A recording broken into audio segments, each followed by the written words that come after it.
మీకు అందరికీ తెలుసు మనకి మోందా తుఫాన్ తీవ్ర రూపం దాల్చి ఆగిన దాని వల్ల మనము నెల్లూరు జిల్లాలో అందరికన్నా ఎక్కువ వర్షం పడింది. కొన్ని దగ్గరలో ఇబ్బందులు పడ్డాం. కానీ మన ముఖ్యమంత్రి చంద్రబాబు నాయుడు గారు అధికార యంత్రాంగాన్ని అంతా అప్రమత్తం చేసి ఎక్కడ ఎటువంటి ప్రాణ నష్టం కానీ ఆస్తి నష్టం కానీ లేకుండా ఇక్కడ మనం కాపాడగలిగాం. నెల్లూరు జిల్లాలో అంత ఎక్కువ వానున్నా కూడా.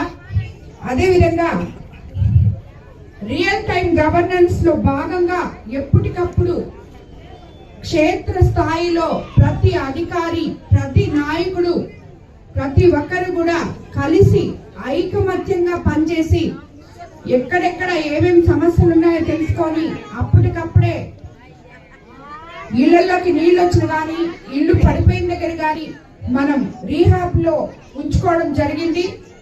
అలాగే ఎక్కడైతే రీహాబ్ లో పెట్టామో వాళ్ళందరికీ భోజన సదుపాయాలు, అలాగే చిన్నపిల్లలకి పాలు దగ్గర నుంచి అధికారులు, నాయకులు అందరూ కలిసి పనిచేసి ప్రజలకి ఎటువంటి ఇబ్బంది లేకుండా చూసుకున్నారని చెప్పి నేను అనుకుంటున్నాను.